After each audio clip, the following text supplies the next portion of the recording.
Hi, everyone. Welcome back to the show. I'm your host, Aaliyah Cheyenne, and I'm so excited today to be joined by Kimari Norman. Hi, Kimari. Hey, flower buds. Hey, Aaliyah. Oh, I love that. I'm so excited to have you on the show today. So, I always love to share how I've met someone or how I know of their work. And I was just telling Kimari and reminding her that a little while back, Color Girls Liberation Lab by Jen Roberts, who has been a guest on the show before, had a skip day retreat at Bali and Springs, which is a spa that I love. And Kimari came in with her incredible business, Black Flower Market, and did a beautiful workshop with me and all of the guests there. We had an opportunity to make, I think they were smudge sticks or sage sticks with flowers and herbs. And oh, just, it was really powerful. I brought my grandmother. And So as sweet. someone who, yes, who loves like gardening and flowers and herbs and all that good stuff, she loved it too. So it was a really beautiful experience that I still remember to this day. So I'm so honored to have you on the show. Thank you. That warms my heart, especially with Granny there. That is so, so sweet. Yes. I take her everywhere. Um, I would love to turn it over to you for you to share a little bit more with the listeners who you are in the world today and how you'd like to be known. Yes, yes. So I'm Kehmari Norman, and I am a business owner and creative in the Mid-Atlantic region of America, specifically in my hometown, Washington, D.C. And in the world right now, I'm a gardener, again, a creative, and really honing into my businesswoman persona as well.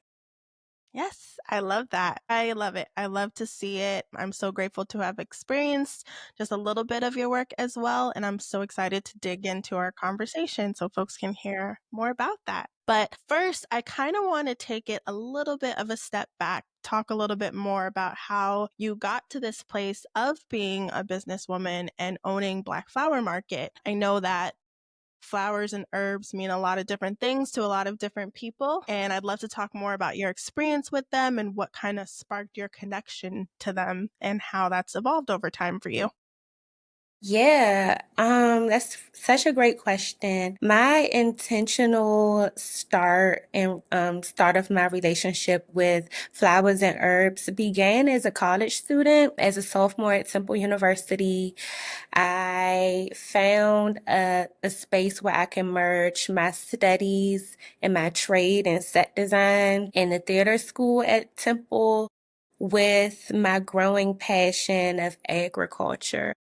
So at that time in my life, again, I was a sophomore, maybe about 18 or 19. And as a first generation college student, I had no idea of the financial responsibility that college was and almost the financial burden that it can create. And so, for lack of better words, I was broke as a joke. Like I was very minimalist when it came to money Yeah. and didn't really have a lot of people to ask. And when I was introduced to gardening through one of my colleagues, Alex Epstein, who started a nonprofit called Philly Urban Creators, I was like wide-eyed and so open to learn, open to do, not only because of like out of necessity, like I really wanted to use as many resources that I had, but also out of like curiosity. Mm.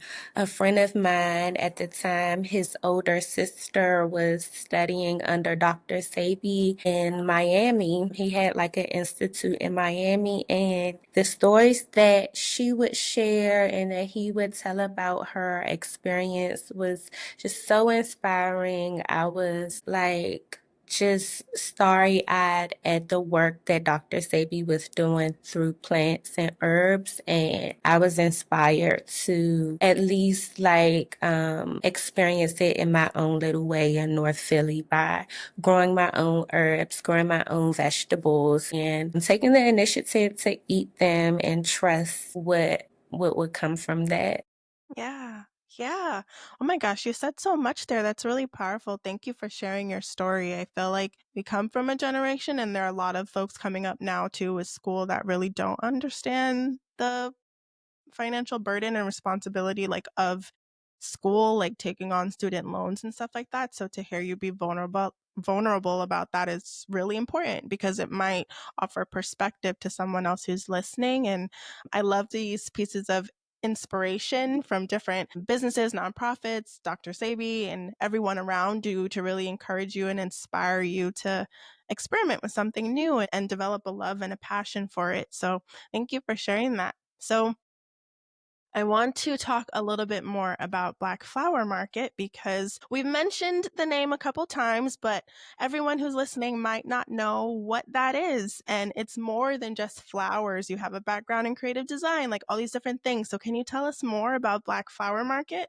Yes, yes. Black Flower Market is this project where I merge people's cultures and floriculture. And through workshops, through experiences like brand activations or installations, for example, it's a space where we really get to tell the truth about flowers and experience the truth of flowers and herbs as a connector, a glue of humanity. The Smudge the Gleb is one of like my pivotal mascots of that value because it's a space where we talk about familial traditions and how herbs and flowers are dominant there. When one flower bud would share how their elder and their family would use, let's say, clove, for example, for a cold. Another flower bud will express how their auntie would use the same herb but for a different reason. And it just creates these like proverbial bridges that makes us a lot more closer than we could assume. So Black Flower Market is like a living, growing project. I'm still like defining what it is in its entirety, but at its core, it's a floral design firm based in Washington, D.C., and we tell stories and make moments with flowers. Yes, yes, that's exactly what I think about the storytelling. I remember getting chills during the smudge workshop, especially having my grandmother there because, she knows a lot about herbs and flowers and listening to you talk about them, listening to other flower buds in the room share more about their experiences, what they learned from their mothers, their grandmothers. It's just really like it connects you to like the past, the present, and the future in such a beautiful way. And I was actually going to ask you, like, what has been sort of maybe a favorite exhibition or event that you've like curated with your work, or maybe one that you're dreaming up that you hope to happen soon. I'm so curious about that. Oh, yay. I love this question. So, one of my past favorites or standout moments, and honestly, I love this question so much because I feel like sometimes I just go from project to project to project and I don't value the time of like just rest and just like recognizing the moments that pass. But Mhm. recently, I did sit with an installation that I did last year in 2024 for Art in Bloom. And Art in Bloom is like an annual flower festival based in DC. It's in this like historical museum in DuPont Circle. And for anyone that's not familiar with Washington, DC, DuPont Circle is like a pretty affluent neighborhood. You have neighbors like, Jeff Bezos. Oh, Lord. Like you have these high worth residents that live in this part of the district. And the museum that Art in Bloom is housed is called Anderson House. It's a huge reflection of the wealth and just the overall feel of the community. So it's super like bougie and you wanna like clutch your pearls a little bit but I It was my second time hosting an installation there, with nearly like 40 other floors throughout the district. And the core of Black Flower Market again is making moments and telling stories using flowers. And the installation that I did there, it was titled Ceasefire. Mm. And it was about a 6 foot tall banner, white banner made of florals, made of white iris and hydrangea, and even some natural cotton balls were in there. Wow. And I use those specific flowers like the white iris, which is the national flower of Palestine, and the cotton ball, which is such a prominent herb in Black history, Black American history specifically. To use those flowers and their like cultural values to kind of elicit conversation, have folks talk about what's happening in the world at that time. It was March 2024, just maybe about 8 months or so into the war in Gaza. My goal again was just to really invite conversation. I didn't realize how impactful the installation was to the DC community. There was like a line for people to check it out and take photos with it, and really attest that to like the political heaviness of the world at that time and still Yeah. today, and allowing flowers to be like a gentle and soft way to enter that such a hard conversation.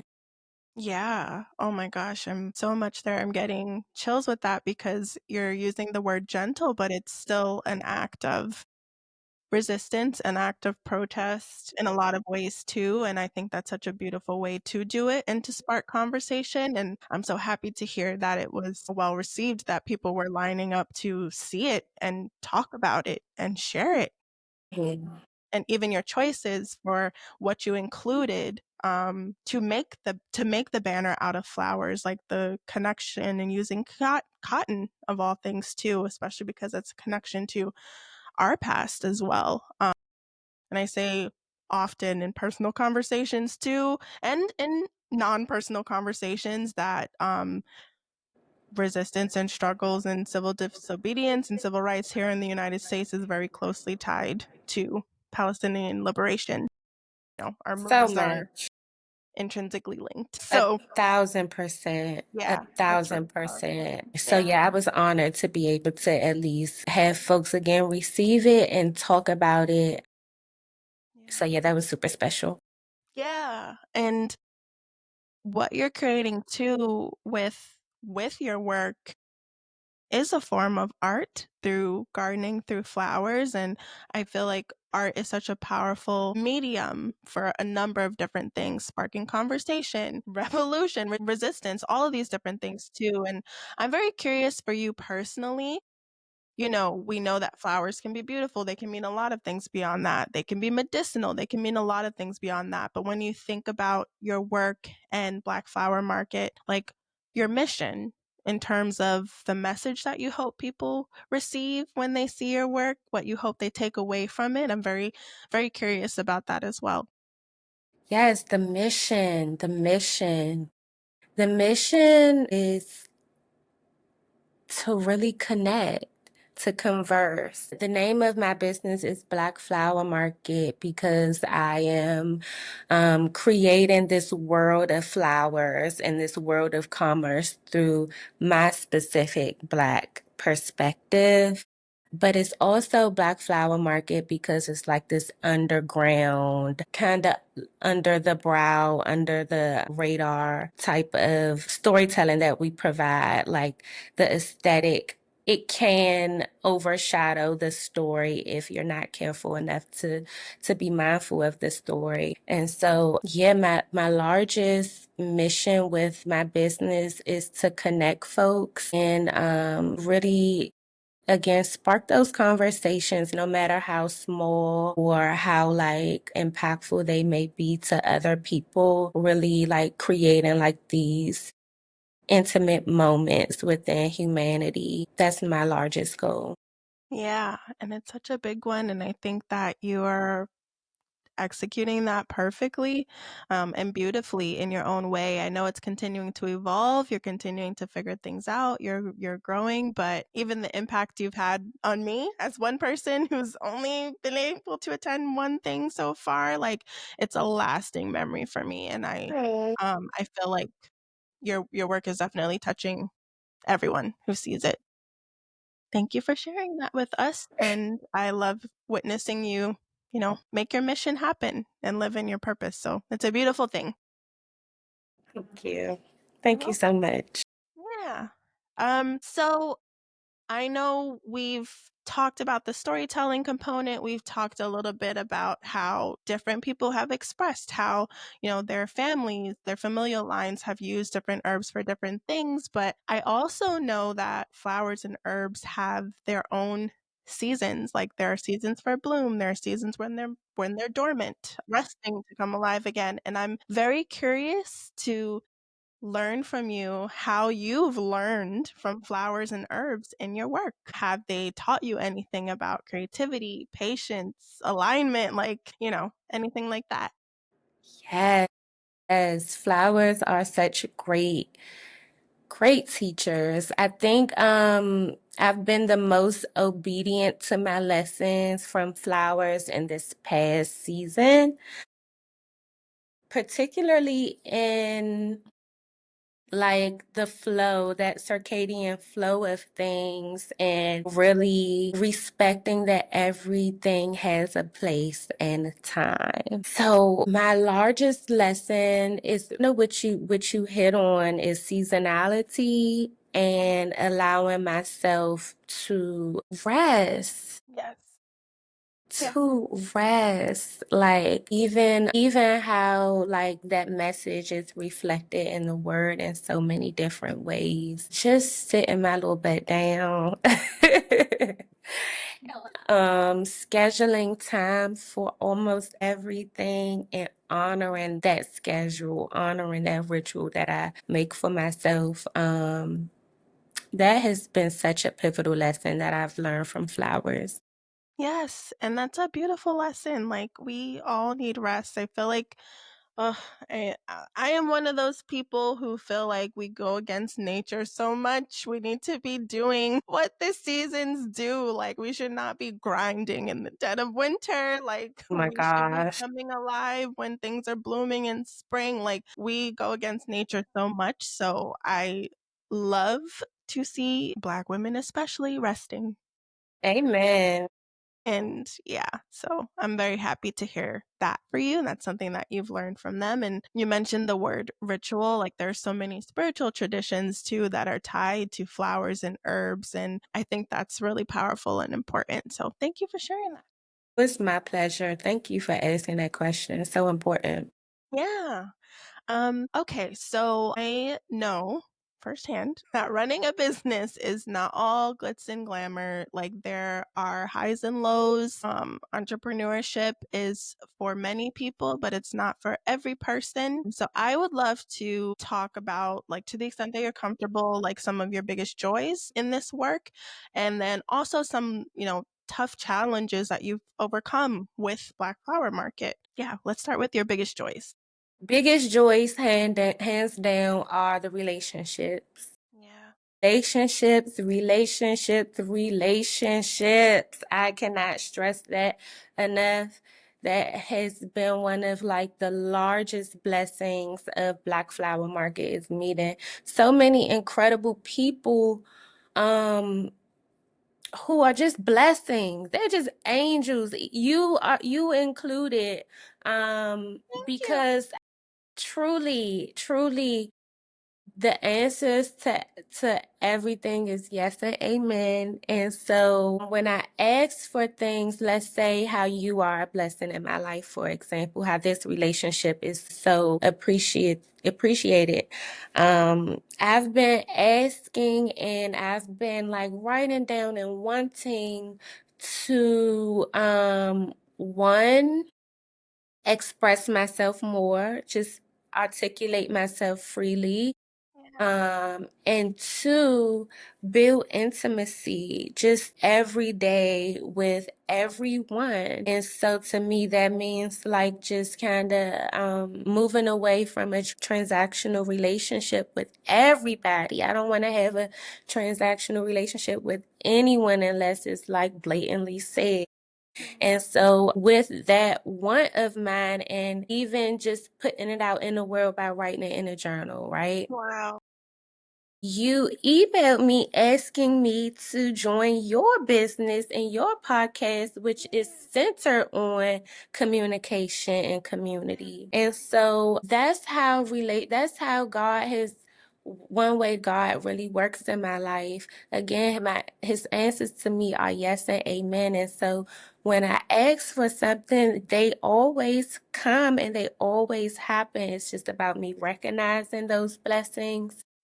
So relationships have been like the answers to most of my wants and goals, honestly. And on the flip side of that, some of like my hardest challenges and heartbreaks have also been centered on relationships, or I will honestly say one of my largest heartbreaks in business has been strategies on relationship building. So Okay. taking the time to nurture a relationship and Mhm. understanding what it is and what is not, so that Mhm. it can be respected and valued for literally what it truly is. So some relationships I've given so much and I just didn't um articulate what I needed in return or what I wanted in return.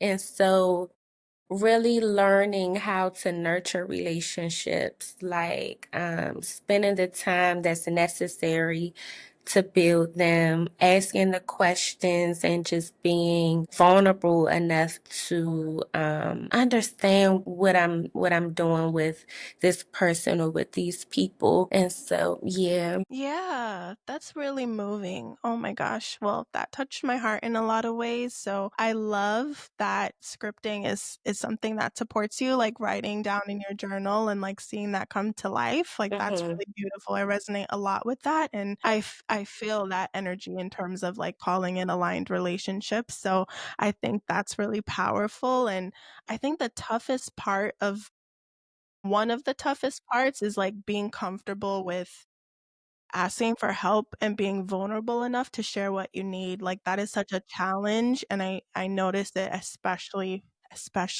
for us, for Black women. Oh my gosh.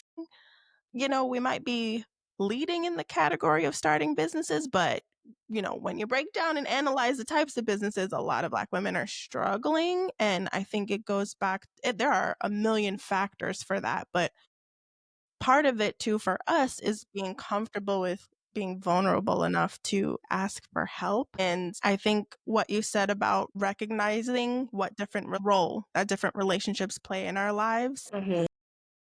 what we can give, but also what we are able to receive, being open to receive is so powerful, but also just staying connected even in small ways. Like there are so many relationships where I may speak to folks and stay connected to them more frequently. There are other ones it's not as frequently. Maybe it's quarterly and there's a catch up and hey, I'm doing this. Keep me in mind for this. Like knowing and recognizing different people for how we can support each other and being comfortable with saying like, hey, I need help, or hey, like, I would love to be considered for this. Please keep me in mind.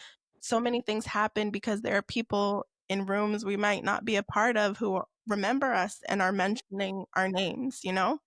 So it's so powerful what you said. And it breaks my heart to know that you've had many, like, big heartbreaks with your business, but I also know that the work you're doing is so powerful and transformative that that will continue to mend with time, and I know more aligned relationships will fall in place for you, so I hope to see that bloom. A Continue. 1000%. I received that. Thank you so much, Aaliyah. Yeah, I think that's really powerful. So, I don't have the best green thumb in the world. My grandma does, though. She has a great green thumb. I'm trying to learn and get better. I'm trying to put more effort in the garden with her and become a better gardener and a better plant mom. I'm doing my best. But for folks who might feel called or drawn to work with nature, but they're not really sure where to start, could be flowers, it could be wanting to grow their own herbs, it could be just like a fun creative outlet. Like, is there any advice that you would give them for, finding their own path in this space and trusting the process?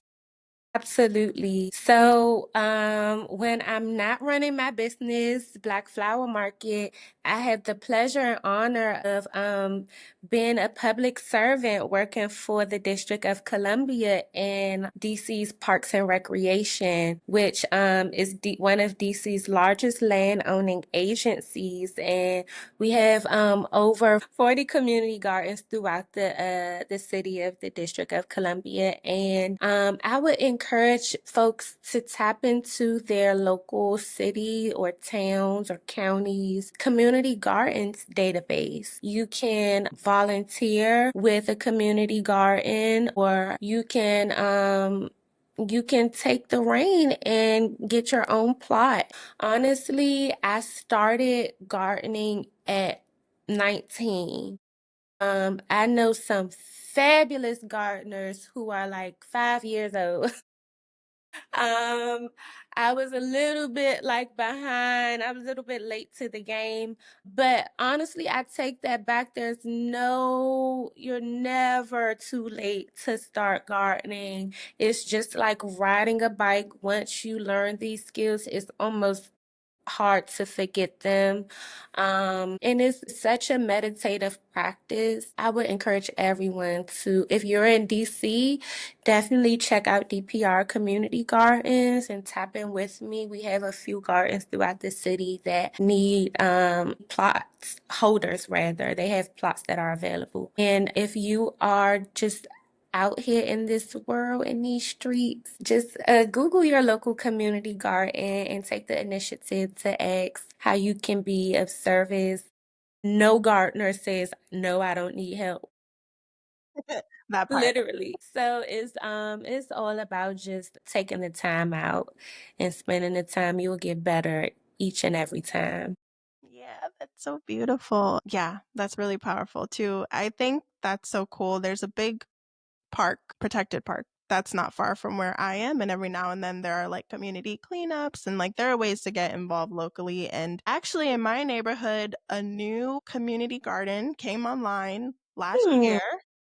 I'm not 100% sure what's going on with it right now, but every time I pass by, like I try to see if someone's like there, like if it's open yet, like what's going on there, and um, Mhm. that'll be a great opportunity to get involved. I know I know my grandmother wants to too. So Aaliyah, that's such a great point because gardening is kind of like a gateway space to get into your local governance and learning like who's like your council members and your ANC members and yeah, who are the church leaders, and just really learning about the community that you are, because there's so many stakeholders in that plot of land that's yeah, likely owned by the city or the state or some private entity. Yeah, it just opens so many different conversations to help you get more like implanted into your community. So I definitely welcome that.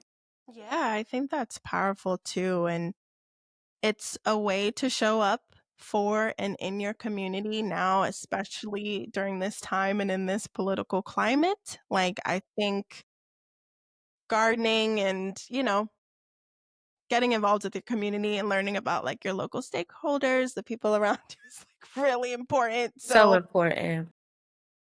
yeah, there's that. Okay, so one of the sweetest things I love to see or hear in the world is whenever you say, "Hey, flower bud." So can you talk about like where that came from? Because I noticed it's like your greeting for email. So you greeted the show with that. Like I would love to hear about the origin story for that. Oh my gosh, that tickles me. Honestly, Aaliyah, I cannot think of the birthplace for Hey Flower Buds. I think it Okay. kind of rolled off the tongue. And Yeah. in my past life in high school, I wrote poetry very often, and in middle school, since I was a child, honestly. And in college, I dabbled into rapping. So I'm a So bit that's of a right. wordsmith. Yeah, I believe it. Yes. So it kind of just rolled off the tongue, and I just stuck with it. I've trademarked it.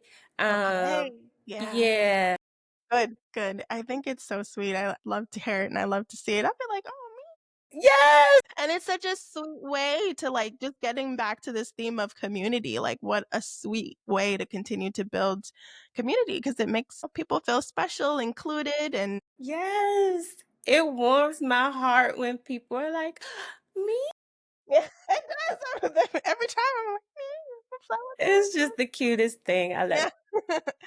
Yeah. um, So before we go, because I know we're getting at time very soon, I would just love to ask you a couple of like last questions about just herbs and flowers, like things that you do for yourself. Like I think community care and self-care is so important, especially given this time, especially as an entrepreneur. So I would love to know like what are some of your favorite herbs or flowers for like maybe if you want to soothe, like you're having a relaxing day at home? Is there anything that you might use in a tea or anything you might like to see around you that helps you feel comfortable and relaxed and soothed? Love this question. I'll start with a shameless plug. Okay. Yes. The eucalyptus shower bunch, the Black Flower Market eucalyptus shower bunch is transformative to Yeah. like my self-care routine. Whenever I have like a fresh eucalyptus shower bunch in the shower, I just I stay until the water turns cold. Like it's just Yeah. such a long meditative space in the shower where I'm either like having this mini concert or I'm listening to the word or I'm just kind of just present in the space. So the eucalyptus shower bunch is one of my favorite tools for relaxation. Yeah. Um tea. The tea that changed my life is a weed that almost or that so many people in this region, the mid-Atlantic region of America, just detest. It's dandelion. Yeah. Oh my gosh, Yeah. dandelion tea. I was introduced to dandelion tea maybe about when I was 18, around the same time that I was getting into gardening. One of Dr. Sebi's students, Chef Aki, she's based in Atlanta, and her team, they were like very ahead of the game when it came to holistic and natural medicines. And so she introduced me to dandelion, and my menstrual cycle, Mm. it it allowed me to take control of my menstrual cycle actually. I Wow.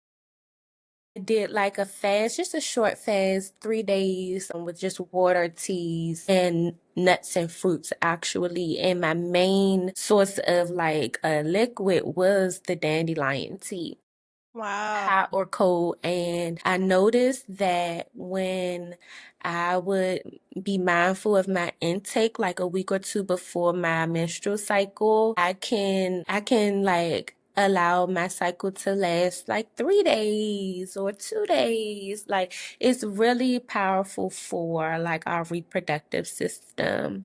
Mhm. And it also transformed my skin. It's great for like hormonal health, Yes. dandelion tea, and it's such like an abundant weed around us. Like, yes, use Mm. every part of that plant. Um, And your another point that really brings me so much peace is organization. Yeah. I used to like growing up, I'm an only child. And so growing up, I always had my own space. And I used to pride myself on being able to work in like organized chaos. Yeah. Yes. Like, Yes, I I know. really convinced myself that I Yeah. was good. Like, I Yeah. could function in a Yeah. mess because I knew where I left my mess. Yeah. Yeah. Girl. I get it. So, in this era of my life, I get so much peace and clarity from a clean space and having things in places where they accentuate function. Yeah. So, yes, that has been pivotal in the last 2 years for me. Yes, all of that is so important. Shout out to the eucalyptus bunch for the shower because not a shameless plug, it's just a plug. Like Period. those are great. Like especially when the shower's hot and steaming and you have the smell of like those are really good. And I've actually had Amber Holmes, who is a good friend of Jen's, Yes. who owns ISOL Naturals, has been on the show too, and she's talked about dandelion too, and it's so good for heart health. And Mm, I didn't realize that it's good for skin clearing up. It makes sense that it would impact your menstrual cycle because if it's good for heart health and your blood, like hmm I imagine. Yeah, so that's informative and like as a PCOS girly, like I'm always trying to figure out the hormonal stuff. So Yes, same. Same. I so would really recommend dandelion into your daily tea regimen for sure. yeah, I think that's really powerful. But yeah, a few things in common, girl. Like back in the day, I used to do a little poetry too. I don't do it too much anymore. So I did not rap, but I used to write me a little poetry every now and then. So I love to hear that. And big on the organization thing. If my space is not organized and clutter free, it's not hmm organized chaos. It's just chaos, and I can't. I can't. So I Listen, get you on that. I feel you on that. Oh my gosh, this is so good. Yeah, so we're nearing the end and I don't want to leave, but this was amazing. this is great. I loved hearing from you. I'm glad that you've had this opportunity to express yourself because the world needs to hear from you. You're so brilliant. You're doing incredible work. And I've loved our conversation. And I've mentioned on this show a few times in the past that there's a foraging group that I occasionally go out with, like, when the weather's nice, because I ain't going out there when it's, I feel it's you. getting too cold and too rainy. But, when it's not too hot. hmm I've gone with them on foraging adventures like all over New York, and Mm. it's been so meaningful for me to learn from everyone else around me who's like really deep into foraging about how to identify different plants and what you can eat, what you can't, what's good for this, what's good for that, and it's just been a way for me to reconnect with nature. Um and there are so many folks who just, I don't know, it just lights us up to reconnect with nature in various ways. So this was a big reminder for that, to stay connected to flowers, to herbs, to earth, and all of that. So that's been really beautiful. So thank you. Thank you. Okay. Can you let folks know where to support your work, where to buy products, where to book you for an event, like, or an exhibition or installation? Can you let folks know where to find you? Yes, yes. You can find me at www.blackflowermarket.com. And you can also find me online on Instagram, rather. Our handle is spelled phonetically. It's spelled BLK FLWR MRKT. And I would love to connect. Yes, and I'll make sure to link all of that in the show notes as well so it's easy for folks to find you. Kimari, thank you so much. This is such a rich conversation. I've loved chatting with you, and I'm so grateful we had a chance to talk. Aaliyah, you are such a light in this world. Thank you so much for having me.